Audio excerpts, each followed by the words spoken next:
What up, everyone? Big Kev back in the building. Today we'll be checking out 10 actors who are great at American accents. Don't forget to like and subscribe. Let's check it out.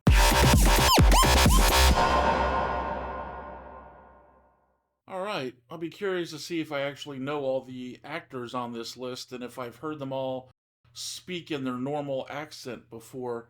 I definitely know this first person, Hugh Laurie. I mean, I used to watch House back in the day, but I've seen him in multiple things since that show ended where he actually speaks using his normal dialect. But yeah, let's get into it. Gifts. I would just look deep into my patient's eyes and act like you. Oh, I'm so sorry you're dying, Mrs. Moron. Welcome to Ms. Mojo, and today we're counting down our picks for the top 10 actors who are great at American accents. Impressive. Very nice.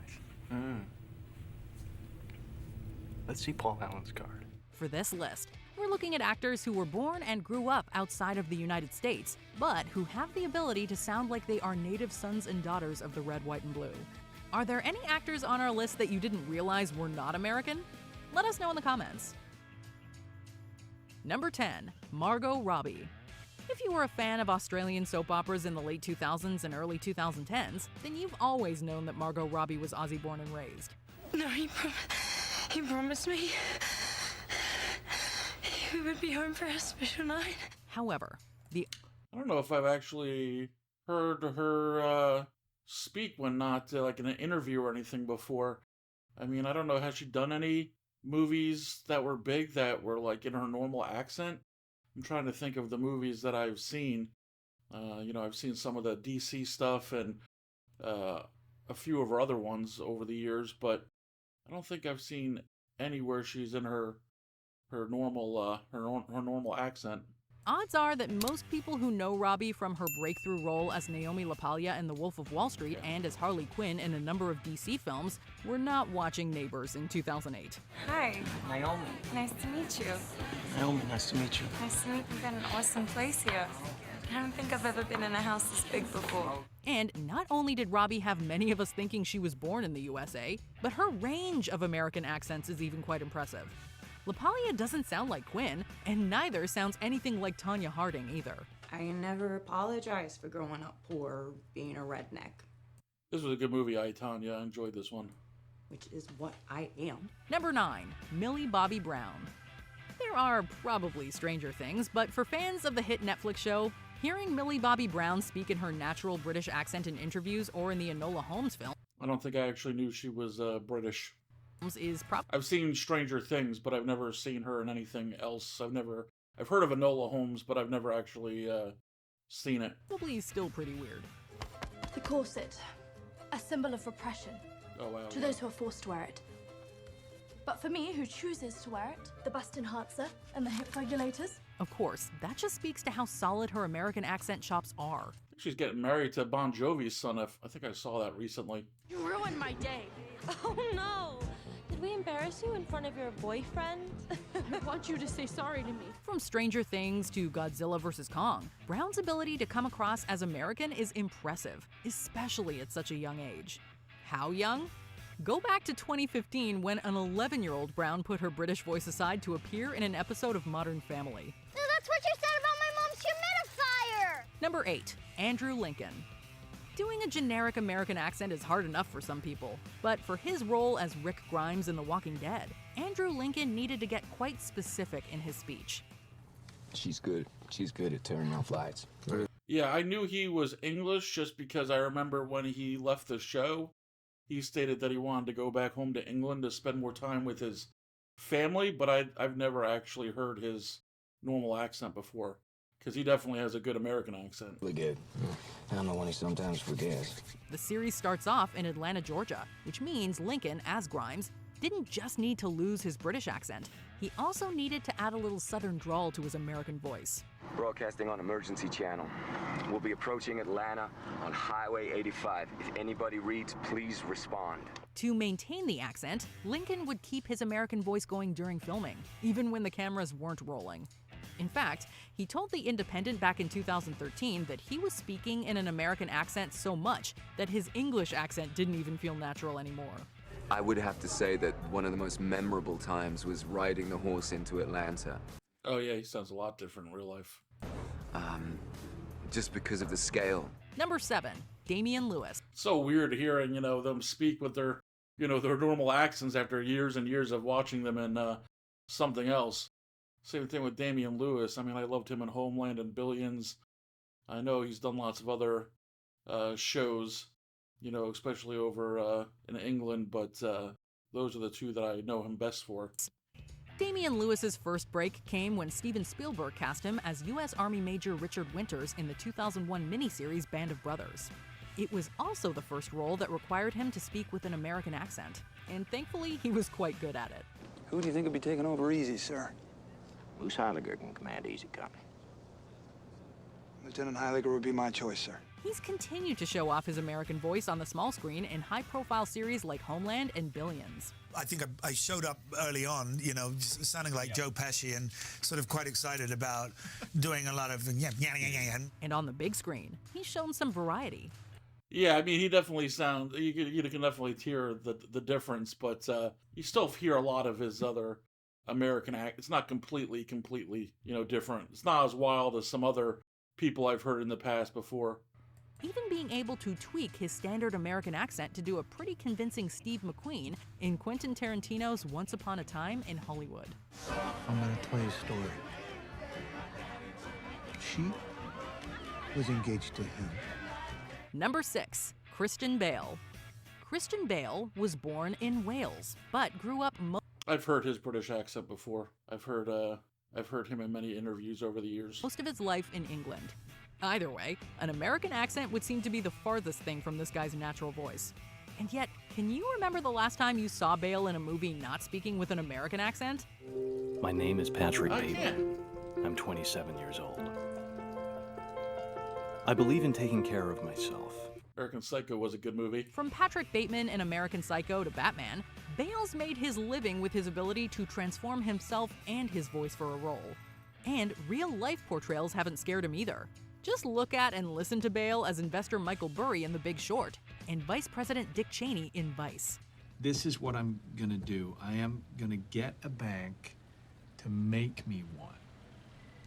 And then I'm gonna buy it. Number 5, Florence Pugh. 2019 was kind of like Florence Pugh's American accent coming out party. I would have never have sprained my ankle. I have lovely small feet, the best in the family. But I can never go home again because I'm in such trouble. Early in the year, the English Pugh made some waves playing the wrestler Paige in Fighting with My Family. Yeah, this is, I think, the first time that I remember seeing her was in this movie, so I was already aware that she had a accent. It wasn't until, future movies that I saw her speak in an American dialect, so this one wasn't surprising for me. But she used her natural British accent for that role. Paige is the name of a witch from a TV show that I like. However, with the release of Midsommar and Little Women later in 2019, Pugh gained even more acclaim for her acting chops in 2 roles that both required her to sound American. And in case you were worried she couldn't do it again, well, don't worry, darling, because she can and she did. Most of the women here are from Philadelphia, or Baltimore, or Chicago. Number 4, Toni Collette. Toni Collette broke out playing the lead in the film Muriel's Wedding from her native land of Australia. I can't go back, I'm a new person. However, while Collette might have grown up and begun her acting career down under, yeah, I've seen her in so many things, but I don't think I've ever heard her speak in that accent before.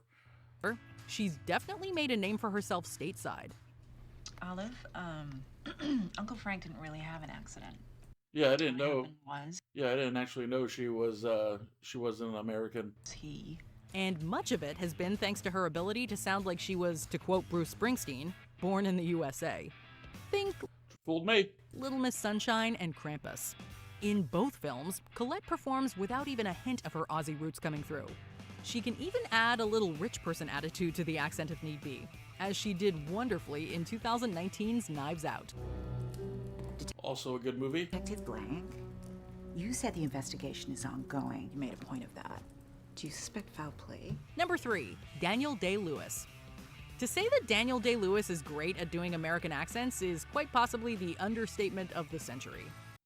Yeah, I mean, I definitely knew that he wasn't American and that he was doing an American accent in movies, but he's just a amazing actor. You know, there's been quite a few movies that I've loved him in. I think he's retired from acting now, though. I believe he retired a few years ago, like officially. Lewis didn't just put on a generic American accent for his roles that required it. He created a specific voice for each character. Bill the Butcher Cutting in Gangs of New York had Yeah, that might have been my favorite movie with him in Gangs of New York. a brash and bold New York voice. Ghoul. It's a good word. Ghoul gang slaughters. A fresh outrage. Daniel Plainview is just as powerful, but with an accent that stems from a very different region of the country. Then, of course, there was Abraham Lincoln himself. And I can no longer use my war powers to just ignore the court's decisions like I sometimes felt I had to do. Might those people I freed be ordered back into slavery? I mean, he does sound like different people in each of those clips. I mean, he does good job of changing it up, that's for sure. The most powerful and important of them all, and the one that was the most crucial to get right. When things are working right, you feel yourself irresistibly drawn into the orbit of a hitherto unknown world. Number 2, Daniel Kaluuya. If you told fans of Jordan Peele movies that Daniel Kaluuya was British, they would probably respond with, "Get out!" Yeah, I didn't know he was British either. Nope, he isn't. That's big. How big? Big. What'd it look like? Oh, no. But it's true. Born and raised in London, an American accent doesn't come naturally to Kaluuya, but it sure sounds like it does. She's right about that. He definitely sounds American. Look, man, thanks for looking after Sid this weekend. Remember, no human food. Whether it's playing fictional characters in the Jordan Peele films or embodying the deputy chairman of the National Black Panther Party, Fred Hampton, in Judas and the Black Messiah, Kaluuya nails it perfectly. There's a man called the Capitalist. No matter what color he is, black, white, brown, red, don't matter. They may have slightly different sounds and different tones, but they're definitely all American. Before we continue, be sure to subscribe to our channel and ring the bell to get notified about our latest videos. You have the option to be notified for occasional videos or all of them. If you're on your phone, make sure you go into your settings and switch on notifications. Number 1, Hugh Laurie. They say that the house always wins, and in this case, we have to agree.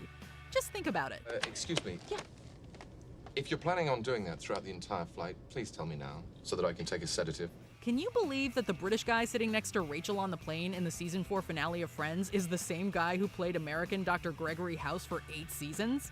In 2011, Laurie was inducted into the Guinness Book of World Records as the most watched leading man on television. So for many of us, Laurie's voice is that of Dr. House. Yeah, I had no idea when I watched the show House until probably after the show ended that he actually was, a star over in England at some point before he came over to America. And I'd never heard him, speak in his normal accent until, after the show ended. I remember being pretty shocked. There's been some other shows too. I remember I think it was the show The Mentalist, the lead character, and then also one of the side characters both had really thick accents and both put on really good American accents. You would have, no idea. I mean, there's definitely been a few other shows over the years where you heard the person speak in an interview and you're like, wait, hold up a second. What did you just say? And have to go back and be like, oh, wow, damn, I had no idea. I guess some of them get dialect coaches and some of them just naturally gifted at mastering many different accents. But yeah, definitely, there's definitely been some impressive ones over the years. We wouldn't have the Socratic method, the best way of teaching everything, apart from juggling chainsaws. Without Isaac Newton, we'd be floating on the ceiling. But as flawless as Laurie's American accent is, there's one phrase that scares him. A phrase that he will try to avoid at all costs. Maybe that's why he's never been cast as Frank Sinatra in a movie. Honestly, the one that makes my heart sink when I see it in a script, surprisingly enough, is New York. Do you agree with our picks? Check out this other recent clip from Ms. Mojo. And be sure to subscribe and ring the bell to be notified about our latest videos. Yeah, that was an interesting video. I knew most of those people. I hadn't heard all of them actually speak. I knew some of them weren't American, but I hadn't heard all of them, speak in their normal accents before. And a few, like Toni Collette, I didn't even realize. I just thought that was her natural voice. I've seen her in tons of things, and she kind of usually sticks to a similar accent. I just kind of thought that's how, how she talked. So, yeah, definitely let me know if you know of any other, actors that you enjoyed that were using a really good American accent. I know there's a few that are on the tip of my tongue that I just can't remember. I mean, I know the two from The Mentalist, and I know there's a bunch of other ones over the years that, that got me. But yeah, be sure to let me know yours down in the comments below. Until next time, have a good one.